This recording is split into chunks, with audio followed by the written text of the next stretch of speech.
Merci à vous de nous retrouver pour cette dernière table ronde de l'après-midi. Nous sommes au Salon des agricultures méditerranéennes. Nous sommes ensemble pour 2 jours. Nous avons débuté ce matin cette manifestation ici à Villeveyrac avec une inauguration à 10 heures. Beaucoup de monde qui était présent dans les allées de ce salon sur l'ancienne place du marché aux raisins de Villeveyrac. Un salon des agricultures méditerranéennes lors duquel vous allez pouvoir assister à des ateliers, rencontrer des producteurs, bien sûr vous restaurer, participer, je vous l'ai dit, à certaines activités, faire votre marché, mais aussi venir rencontrer des professionnels d'un peu tous les secteurs qui ont leur stand ici, la SAFER, Groupama, etc., les mutuelles, beaucoup, et bien sûr, des tables rondes, des conférences. Nous en avons eu, donc c'est la 3e que nous allons faire aujourd'hui. Nous avons commencé à parler de l'eau et de la ressource en eau et de l'agriculture ce matin. Nous avons parlé il y a quelques instants de la diversification des activités agricoles. Nous allons à présent parler d'agroécologie avec mes invités. La fertilité des sols, l'agroécologie, la biodiversité, l'agroforesterie, comment le modèle d'adaptation au changement climatique se met en place, la décarbonisation de l'agriculture aussi, stockeuse de CO2. Ce sont des thèmes que nous allons essayer d'évoquer. Avec mes invités, je vais commencer par vous, mesdames. Tout d'abord, Muriel Delator, vous êtes oléicultrice à Villeveyrac. C'est le moulin de la dentelle. Vous êtes exposante dans le hall des saveurs. On peut venir vous rencontrer, goûter vos produits. Et vous êtes aussi membre élu à la Chambre d'agriculture 34. Ah non, alors non. C'est vous, pardon. C'est vous, Élodie Reboul, qui êtes conseillère viticulture du secteur Lagardiole pour la Chambre d'agriculture de l'Hérault. Voilà, j'y suis. J'ai retrouvé tout le monde. Et puis nous avons bien sûr le vice-président délégué à l'économie, à l'aménagement rural et à l'agriculture, Yvon Pelé, au conseil départemental de l'Hérault, avec les Mesquida. Et puis de l'autre côté, Rudy Gabaudan, vous êtes agriculteur à Villeveyrac. Vous allez nous raconter comment vous pratiquez cette agroécologie. Alors, je vous propose de commencer avec vous, Yvon Pelé, si vous voulez bien prendre le micro. Département, agriculture, la compétence. Expliquez-nous ça. Le département soutient les investissements des exploitations, des collectivités engagées. Pourquoi? Comment? Et vous savez, bonjour à toutes et à tous, l'agriculture, c'est le 2e PIB du département de l'Hérault, derrière le tourisme. Et notre président, Kléber Mesquida, en a pleinement conscience, bien sûr, est très attaché à l'agriculture. C'est vrai qu'on aurait pu, avec la loi NOTRe, se désengager un petit peu de l'agriculture pour se consacrer à d'autres sujets, surtout dans un contexte financier pour les collectivités très difficile. Mais la volonté de Kléber Mesquida, c'est d'être à côté de ces viticulteurs. Parce que l'agriculture, c'est l'organisation de notre territoire. Notre département, s'il est beau, eh bien, on le doit à nos agriculteurs. On le doit à ce département, on part des bords de la Méditerranée, de l'étang de Thau, on passe dans la plaine, on passe dans les garrigues, on va jusqu'aux avant-monts. On a plein d'agricultures différentes et c'est cette agriculture qui structure nos territoires. Alors vous avez du coup une volonté de développer des partenariats avec la profession, avec la recherche aussi beaucoup, et avec pour but de participer à cette biodiversité agricole. Il y a d'ailleurs près de, je crois, 70 plans de travaux d'amélioration de la biodiversité et de la qualité de l'eau qui sont réalisés et que vous accompagnez. Vous avez fait plein de bonnes recherches, je vois. Mais oui, effectivement, donc si vous voulez, notre volonté, notre principe de travail avec les Mesquida, c'est pas de dire on va inventer ça, on va faire ça. Non, on est partenaires. Donc la connaissance du terrain, eh c'est les agriculteurs qui l'ont. Donc pour nous, c'est très important. Et donc à partir de là, on a des relations très, très étroites avec les chambres d'agriculture, avec la Fédération des caves coopératives, vignerons indépendants, avec les CIVAN bio, avec les IGP, la Fédération des IGP, etc., etc. On travaille en partenariat. On écoute les sujets qui viennent du terrain et on apporte notre contribution et on bâtit ensemble ensemble. Ce mot, c'est quelque chose qui nous tient à cœur et on répond donc aux besoins du moment, que ce soit des aléas climatiques quand c'est le moment, et puis le changement climatique, on y est en plein. Et donc on accompagne le monde agricole. Vous accompagnez, tant et si bien que je le disais, parmi ces 70 plans de travaux d'amélioration de la biodiversité, de la qualité de l'eau, ça concerne plus de 200 viticulteurs, ça concerne 3000 hectares, 20 km de haies plantées, 120 arbres isolés, 16 mares restaurées et 7 hectares de milieux ouverts. Vous participez réellement à cette biodiversité à travers ces actions sur notre paysage. Mais vous nous l'avez dit, vous participez aussi à côté de l'ensemble des professionnels. En particulier, on peut citer l'exemple peut-être sur Trois-Fontaines de ce que vous faites. Mais au domaine des Trois-Fontaines, nous travaillons sur les cépages résistants à la maladie, résistants à la sécheresse. Nous avons aussi, en dehors de Trois-Fontaines, nous avons bien sûr le sujet de l'irrigation qui est un sujet central, mais nous n'avons pas que ça. Nous travaillons sur la réduction des intrants au travers de la lutte biologique, ce que l'on appelle la confusion sexuelle, la lutte contre les cryptobabès. Nous avons aussi des sujets sur le travail des sols, parce qu'aujourd'hui, l'eau se fait rare, on le dit. Donc, il faut travailler les sols différemment. Et nos agriculteurs, je le dis toujours, ce sont quand même eux qui sont les aménageurs de l'espace, ce sont eux qui sont les premiers défenseurs de l'environnement. Vous savez, je parle avec mon âge peut-être, j'ai connu l'agriculture des années 70-80, je connais l'agriculture d'aujourd'hui. Moi je dis chapeau, mesdames et messieurs, parce que les efforts qui ont été faits sont des efforts colossaux. Aujourd'hui, les jeunes agriculteurs vont vers la diversification, on voit des brebis dans les vignes l'hiver, donc on voit des gens qui vont vers un peu vers de l'élevage, qui vont vers des cultures différentes, des asperges. Je crois qu'ici, on est sur un territoire où tous les panels de l'agriculture sont représentés, l'oléiculture, mais donc l'agriculture est en marche. On a connu des révolutions, on a connu des périodes dans la viticulture très dures. Aujourd'hui, on est en période très dure pour la viticulture, mais aussi nos agriculteurs, les quarantenaires, comme je dis, sont conscients et veulent vivre du produit de leur terroir. Et nous, département de l'Hérault, nous devons les accompagner. Alors, vous nous avez donné l'exemple des Trois-Fontaines. Vous avez une politique partenariale aussi avec la chaire eau de l'INRAE, puisque vous nous avez parlé de l'eau à Agropolis, avec cette volonté de développer des stratégies pour le territoire. Il y a aussi le domaine de Restinclières, parce qu'on parle d'agroforesterie aussi. Expliquez-nous ce qu'est, pour ceux qui ne le connaissent pas, le domaine de Restinclières et ce que l'on y fait. Pourquoi je parle d'agroforesterie ? Le domaine de Restinclières, c'est un laboratoire de recherche. Parce que le partenariat que je vous ai indiqué avec le monde agricole, eh bien, nous avons aussi le même partenariat donc, avec la recherche, avec l'INRAE. Nous participons à la chaire eau, nous participons à toutes ces choses-là. Donc au domaine de Restinclières, eh bien, il y a de la recherche sur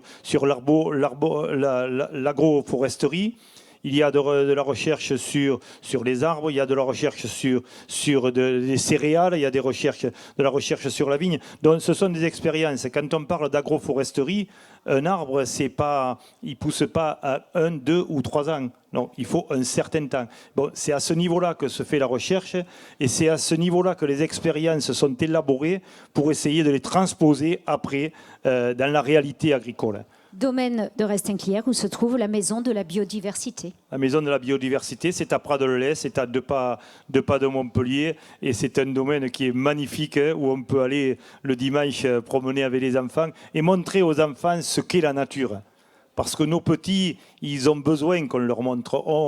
Aujourd'hui, on balance plein de messages au travers de tout un tas d'informations. Je crois que les enfants sont très attachés à la nature. Je crois que les enfants, quand ils vont, je vois chez moi, à Saint-Geniès-des-Mourgues, quand le président des JA, Rémi Dumas, met ses brebis dans les vignes l'hiver, eh bien, on a plein de gamins qui sont contents d'aller les voir. Et ça, c'est beau. Et à ces petits, on leur apprend ce qu'est la nature. Et puis, ces petits, on va leur apprendre ce qu'est l'agriculture. Et demain, on en fera peut-être de futurs paysans. Alors, je vais revenir sur quelque chose que nous avons évoqué ce matin. Vous étiez dans la salle, je le sais, mais c'est important. On a parlé irrigation, vous en avez parlé tout à l'heure, on a parlé des retenues. Il y a un projet de retenue hivernale dans le cœur d'Hérault. Tout à fait, on a un projet de retenue hivernale. Alors, je le dis de suite, et mon ami Christophe Morgot l'a très bien dit ce matin, nos retenues hivernales, c'est pas, on ne pompe pas, on ne puise pas dans la nappe phréatique, non. C'est l'eau du Rhône. Il faut savoir, mesdames et messieurs, que le Rhône, c'est 55 milliards de mètres cubes d'eau qui partent à la mer chaque année. Et cette année, j'étais à l'agence de l'eau il y a 15 jours.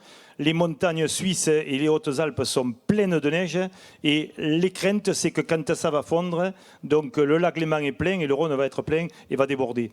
Donc aujourd'hui, dans ces retenues, ce que nous voulons faire, c'est récupérer l'hiver. On a parlé ce matin du réseau BNREL, d'Aquadomicia. Ce réseau qui, entre guillemets, est en sommeil l'hiver. Eh bien, nous, on se propose de créer des retenues, de remplir ces retenues, de faire marcher ce réseau en hiver quand le Rhône est au plus haut en plus. Donc, de remplir ces retenues et que ces retenues soient un relais l'été quand le réseau est saturé. Et ces retenues ne sont pas simplement au service de la viticulture, elles sont au service de l'agriculture. Si demain on doit arracher une vigne, pourquoi elles seront au service du maraîchage, au service de l'élevage, au service de l'arbo. Et au service de la biodiversité. Alors, vous voyez, elle m'a coupé, Virginie, elle a tout compris. Et au service de la biodiversité et au service du SDIS.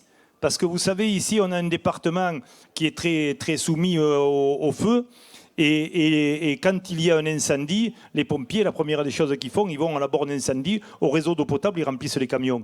Eh bien là, non. Là, ils se serviront à ces retenues. Ils se serviront aussi à ce que les caves coopératives, les cuves que mettent les caves coopératives à disposition pour que l'eau qui n'est pas consommable, entre guillemets, les vidanges de piscines, de bassins, etc., donc ils les déposent dans ces cuves et prennent cette eau pour ne pas puiser dans la nappe phréatique. Donc vous voyez, on a le souci au département de l'Hérault, Christophe l'a dit ce matin, de ne pas puiser dans la nappe phréatique. On respecte la nappe phréatique, on respecte la biodiversité et on est au service de l'agriculture et des citoyens.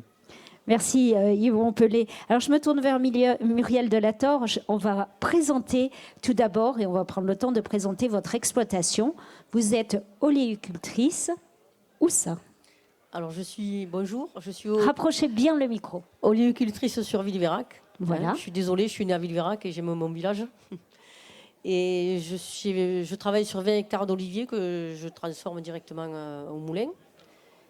Et comment vous êtes devenue oléicultrice? J'ai mon père qui avait planté des oliviers, je ne voulais pas les laisser tomber, donc à mesure, je suis partie de 4 hectares et maintenant je suis sur 20 hectares. Vous êtes formée entre-temps? Je me suis formée sur le tas. Voilà. Vous êtes formée, vous êtes partie des 4 hectares de votre père. Vous vous êtes installé, vous, en quelle année? En 2009. 2009, donc c'est parti de pas beaucoup. Non, et aujourd'hui?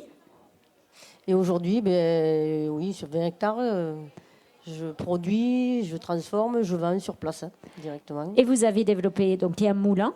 J'ai le moulin, oui, on fabrique on est sur la Luque du Languedoc, l'huile d'olive du Languedoc, on est en appellation. Alors on vous retrouve bien sûr sur les stands là-bas. Oui. On parle aujourd'hui d'agroécologie. Est-ce que vous faites de l'agroécologie? Alors je pense que j'en fais inconsciemment, ça m'est venu comme ça. En fait, on a un bon suivi des parcelles, on est souvent sur les parcelles et on gère bien sûr l'eau, parce ce qu'on a besoin le plus. L'eau, on évite de mettre des intrants quand on n'en a pas besoin et on traite vraiment quand on a besoin de traiter le végétal. Donc, il y en a qui font de la prose sans le savoir. Vous faites de l'agroécologie sans vraiment le savoir. Oui. Mais c'est pas que vous dites ça comme si c'était naturel. Oui. C'est une démarche peut-être que vous n'avez pas au départ. Vous vous êtes pas dit je vais faire de l'agroécologie. Vous l'avez dit, ça vous est venu naturellement. Mais bon, vous nous le dites, vous traitez que s'il y en a besoin. Mais la moitié de votre propriété est en agriculture biologique, c'est ça? Oui, elle est certifiée agriculture biologique.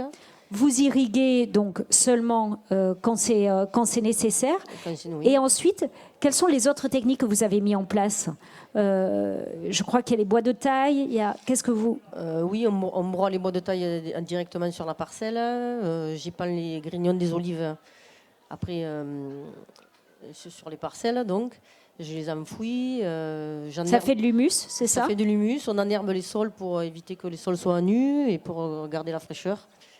Comment voilà. Vous avez appris tout ça? Sur le temps, moi je pense. C'est inné, voilà. Comme ça. Oui. Oui. Mais vous avez conscience quand même que c'est une démarche très active en direction de la biodiversité, ce que vous faites, que vous avez une démarche, c'est pas anodin, même si ça vous paraît naturel de le faire, c'est quand même...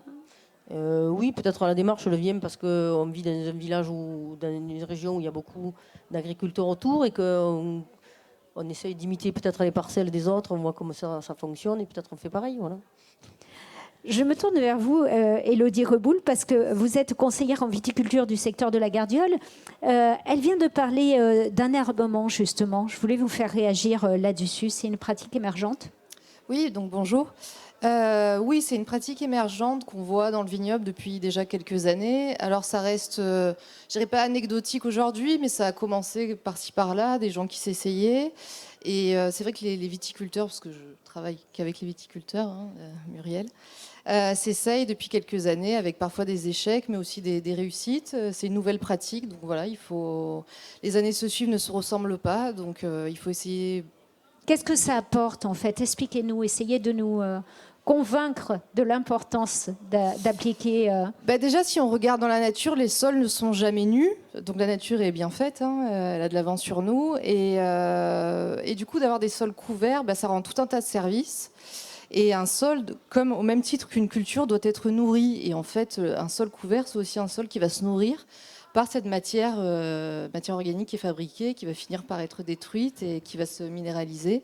Donc ça va nourrir le sol, la biomasse du sol, mais aussi nourrir les plantes. Et donc par ça, on vise à avoir aussi un système qui est beaucoup plus résilient.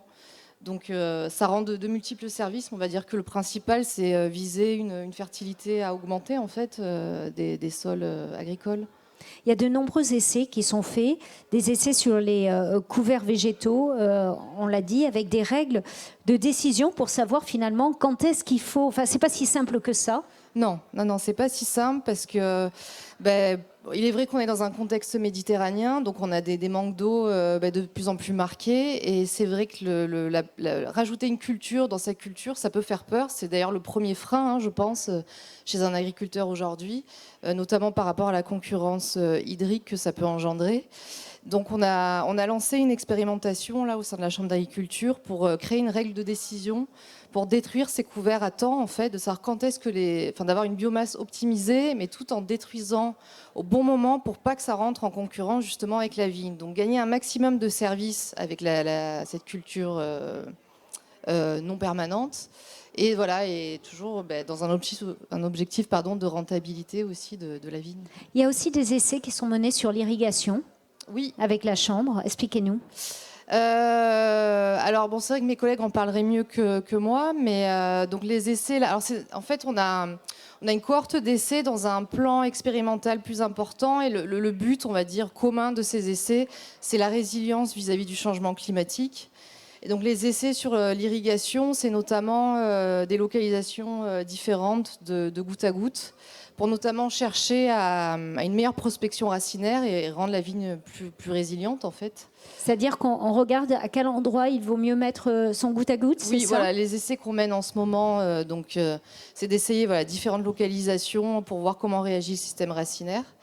Après, on accompagne aussi les viticulteurs en faisant des bulletins hydriques pour justement optimiser aussi les apports d'eau, toujours dans un but d'optimisation d'intrants, parce qu'on arrive aussi à un moment où on a une raréfaction des choses. Donc toute opération finalement doit se réfléchir.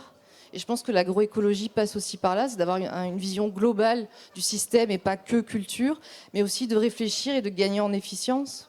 Alors, autre exemple, puisqu'on aime bien vous donner des exemples, on vient de voir les couverts végétaux, l'enherbement, l'irrigation, c'est les essais d'ombrage avec des filets. Racontez-nous. Alors, oui, donc en fait, on va placer des filets, donc ça se passe à peu près à cette période, c'est-à-dire fin juin, début juillet. Ça change, je dis je suppose, hein, parce que c'est pas moi qui les mène, donc j'essaie de rapporter le plus fidèlement possible les essais de mes collègues. Et donc à cette période où on a un ensoleillement qui est maximum, donc on va mettre des filets sur la vigne pour justement limiter l'évapotranspiration de la plante et du sol, et pour avoir un stock d'eau toujours plus important en fait disponible pour la culture.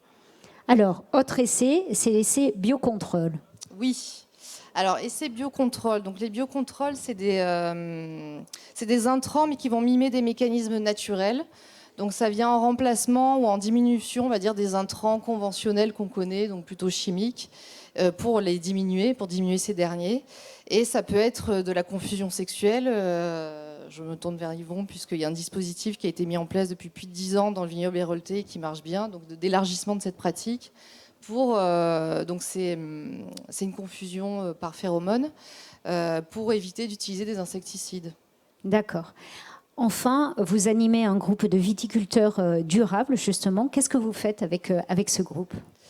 Alors donc oui, à la Chambre d'agriculture, on anime plusieurs groupes de viticulture durable sur différents secteurs. Il y en a notamment un groupe ici dont Rudy participe depuis des années. En fait, le but, alors le fil rouge, on va dire, c'est justement toute la stratégie phytosanitaire qui va être réfléchie. Donc c'est surtout beaucoup d'observations à des moments clés de la saison. Et selon les observations, on va donc déterminer une pression, et à partir de cette pression, on va réfléchir à l'opportunité ou pas de positionner un traitement, et si le traitement doit se faire, le positionner le moment le plus judicieux en fait, pour toujours gagner en efficience et aller vers une réduction d'intrants. D'accord, le bon moment, le moins de traitement possible pour que ça soit vraiment du sur-mesure et le minimum possible, c'est oui, ça ? Ça reste l'objectif. Alors Rudy, justement, elle vous a passé la balle au bon. J'espère que vous l'attrapez. Vous êtes agriculteur à Villeveyrac. Avec vous, on va parler du PSE, le paiement pour services environnementaux. Vous allez nous expliquer déjà ce que c'est. Bonjour, donc Rudy Gabaudan, je suis viticulteur sur la commune de Villeveyrac. Je me suis installé en 2003 et donc depuis 2003, la viticulture a vraiment changé, évolué au niveau agro-environnemental. Approchez donc, bien le micro. J'avais déjà passé des certifications TerraViti et HVE et là dernièrement, je viens de rentrer dans un PSE, donc paiement pour services environnementaux. Donc ça, moi sur ce Qu'est-ce qu'on fait quand on rentre dans un PSE ? On s'engage ? Voilà, donc moi je me suis engagé sur 5 ans, c'est un engagement pour 5 ans. Chaque année on a un audit, on évalue ce qu'on a fait de bien, ce qui a été fait sur l'exploitation, aux engagements qu'on avait déjà pris en première année, si on a bien suivi nos engagements ou pas. Sur la création de milieux, sur le maintien d'autres éléments aussi. Et donc moi je me suis engagé et j'ai planté une haie et installé une jachère mellifère par rapport à ce PSE. D'accord, sur 1 hectare, c'est ça ? 1,5 hectare de jachère et 250 mètres linéaires de haie. D'accord, vous avez fait ça quand ? Donc j'ai fait ça il y a 2 ans à peu près. D'accord, d'accord. Ce PSE, il est proposé, il est fait avec qui ? C'est cette Aglopole Méditerranée qui nous l'a proposé. Et c'est l'agence, c'était un projet que cette Aglopole Méditerranée a proposé à l'agence de l'eau. C'est l'agence de l'eau qui est à la base des PSE. D'accord. Vous l'avez dit, vous étiez déjà rentré dans une démarche, je veux dire, intellectuellement de transformation, puisque vous avez passé des certifications HVE, TerraViti, etc. C'est une action complémentaire. Pourquoi avoir entrepris ces démarches ? Déjà, personnellement, parce que j'habite sur l'exploitation, donc je me dis que moins je mettrai de produits, plus je ferai attention, ça sera bien pour ma famille. Et après aussi pour l'écologie, au niveau écologique, pour envoyer moins de produits dans la nature pour rien. Donc c'est pour ça que justement avec Elodie de la Chambre d'agriculture, on fait les suivis des parcelles pour décider au bon moment des traitements qu'on doit mettre en place ou pas. Ce PSE, vous y participez aussi ? Oui, j'y participe puisque le groupe de viticulture durable est rentré dans le PSE. Après, on anime aussi des ateliers, notamment sur la fertilité des sols, sur la fertilisation, toujours dans cet objectif d'optimiser les apports et notamment d'en avoir le moins possible en ce qui concerne les apports d'azote minéral, parce que ça reste quand même un élément polluant aujourd'hui. Et on anime aussi des ateliers sur l'irrigation. Enfin, il y a quand même beaucoup de sujets qui sont traités entre nous et d'autres partenaires. En dehors du PSE, cette aglopole, et en partenariat entre cette aglopole, aussi la Chambre de l'agriculture, vous faites un essai sur ce qu'on appelle le biochar. Qu'est-ce que c'est ? Donc le biochar, c'est du charbon.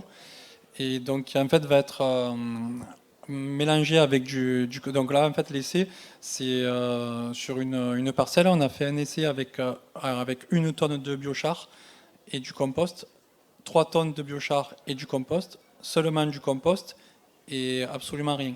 Et donc cet essai va permettre de voir ce qu'amène le biochar. Normalement, le charbon est censé dans le sol récupérer l'eau quand il pleut et la restituer quand la plante en a besoin. Jouer un peu le rôle d'éponge, en fait. Voilà, c'est une éponge, ça va servir d'éponge. D'accord. Vous participez donc aussi à ce projet biochar. Alors, je le suis de près et de loin, puisque on a un autre collègue qui suit Rudy pour ça. Mais oui, je m'y intéresse de près, parce que d'ailleurs, je reviens des PO, là, et il y avait un autre essai qui était en cours là-bas et qui est vraiment... On a des retours pour l'instant ? Oui, on a des retours très positifs. Et donc, c'est vraiment une technique intéressante, notamment aussi, je pense, aux vignobles qui n'ont pas accès à l'eau, où effectivement, là, le rôle d'éponge est réellement là, enfin, c'est significatif. Et donc voilà, c'est des petites granules qui ressemblent à du charbon qu'on va disposer sur les premiers centimètres du sol, mais on voit après des mesures dans le sol, on voit quand même qu'il y a de la rétention d'eau qui se fait sur les horizons superficiels, mais aussi en profondeur. On a du mal à les expliquer aujourd'hui, mais en tout cas on a des résultats très intéressants, donc on va voir ce que donne la parcelle de Rudy. Voilà, on a hâte de voir les résultats. C'est une piste intéressante. Des petits granulés qui sont... vous vouliez intervenir ce sont des petits granulés qui sont disposés que vous épandez ? Voilà, ils sont posés sur le sol et après enfouis, mais à maximum 20 cm de profondeur. D'accord. Cette aglopole finance aussi un suivi des parcelles, je crois, pour repérer les maladies, c'est ça ? Voilà, donc c'est le groupe de viticulture durable de la Chambre qui est financé par cet aglo par rapport au PSE. Et donc il s'agit de quoi ? Repérer les maladies, les stades d'évolution Voilà, donc on fait le tour une fois chaque 15 jours, on fait le tour des parcelles. Donc les viticulteurs qui sont présents peuvent proposer leurs parcelles selon s'ils pensent qu'il y a quelque chose à voir sur la parcelle. Et après, en fonction de ça, on va déclencher des traitements ou pas. Dernier élément peut-être, ce sont les sondes capacitives. Je ne sais pas comment on dit. Capacitives. De quoi s'agit-il ? Donc, ce sont des sondes qui sont mises dans les horizons du sol à différentes profondeurs. Donc, il y en a une dans ta parcelle, donc pour mesurer justement la capacité de rétention du biochar. Et ça permet de suivre donc la contrainte hydrique qu'on a dans le sol, et donc la contrainte hydrique qui est finalement appliquée, que subit la vigne. Et ça permet donc, on a des interfaces qui permettent de voir quand est-ce qu'on arrive à un seuil critique, et à ce moment-là de démarrer l'irrigation. Donc en fait, c'est un outil d'aide à la décision pour irriguer au bon moment et avec les bonnes quantités. On le voit, on a quand même de plus en plus. Vous vouliez réagir, Yvon Pellet ? Je suis obligé de réagir. Franchement, moi, je me régale de vous écouter tous les trois, pardon, excusez-moi. Mais ce que vous venez de dire, et ça me conforte dans mes idées, ce que je dis souvent à Jérôme, votre président, communiquez sur ce que vous faites. C'est magnifique, là. Je crois, Virginie, ce que l'on vient d'entendre, le travail qu'Élodie fait au niveau de la Chambre, le travail que fait Rudy sur sa parcelle, cette sincérité, je crois que mais ça, il faut communiquer, il faut le dire. Il faut le dire aux gens qui sont toujours en train de stigmatiser l'agriculture, etc., etc. Tu es sans aucun doute un jeune papa.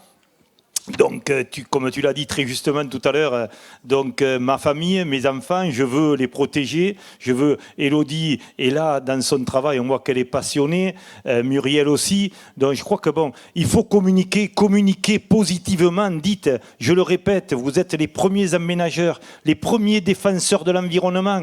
Vous venez de le dire devant nous, ce travail qui est fait sur le travail des sols, cette recherche sur l'irrigation. On n'irrigue pas, comme je dis aujourd'hui dans mes réunions, on ne va pas faire pisser la vigne, comme on disait à l'époque. Aujourd'hui, c'est répondre au stress hydrique de la vigne au moment où il le faut. Et on a des techniques. Franchement, je le dis, excusez-moi mesdames et messieurs, je le répète, donc il faut communiquer parce que c'est un boulot super que vous faites pour vos exploitations et surtout pour l'environnement, pour l'ensemble de l'environnement, pour les citoyens. Franchement, bravo, je vous le dis du fond du cœur. Ça sera le mot de la fin. Je vous propose, on va les applaudir tous les quatre. Merci beaucoup à tous les quatre d'être venus nous apporter vos témoignages. C'était la dernière table ronde pour aujourd'hui, mais on se retrouve, je vous le rappelle, demain matin avec 2 tables rondes. Venez nous voir, ça sera à 11h, la table ronde sur la découverte des métiers, la formation, la transmission et l'installation. Et la deuxième, elle sera en début d'après-midi à 14h15, de la fourche à la fourchette, la sécurité de vos aliments, comment faire un choix averti. À demain, merci beaucoup.